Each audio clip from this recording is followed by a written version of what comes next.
السلام علیکم دوستو، محمد عارف اکرام قاضی آپ کی خدمت میں حاضر ہے۔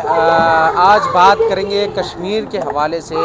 ملک بھر کی طرح خیبر پختونخوا بالخصوص پشاور میں آج یوم سیاہ منایا جا رہا ہے۔ کشمیریوں سے اظہار یکجہتی کی جا رہی ہے کشمیری عوام کے ساتھ۔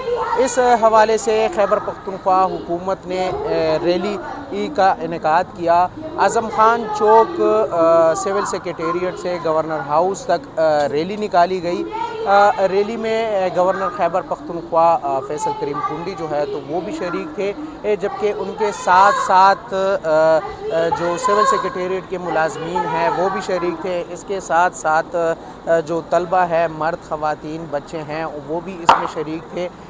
پیدل واک کیا گیا گورنر ہاؤس تک اور اظہار یکجہتی کی گئی کشمیر کے مظلوم عوام کے ساتھ۔ چونکہ 27 اکتوبر 1947 کو بھارت کی جانب سے کشمیر کے عوام پر حملہ کیا گیا اور تب سے لے کر آج تک ان کو جو ہے تو نشانہ بنایا جا رہا ہے، ان پر ظلم اور ستم کیا جا رہا ہے اور یہ مسئلہ جو ہے تو یہ حل نہیں ہو رہا۔ اس بنا پر آج بھی 78 سال ہو گئے اور آج بھی پر ظلم اور ستم کیا جا رہا ہے۔ اس حوالے سے آج ملک بھر کی طرح پشاور اور خیبر پختونخوا کے دیگر اضلاع میں آج یوم سیاہ منایا جا رہا ہے۔ اسی طرح سارا دن ریلیاں نکالی جائیں گی، مختلف تقاریب ہوں گے اور اس میں بڑی تعداد میں عوام جو ہے تو وہ شریک ہوں گے۔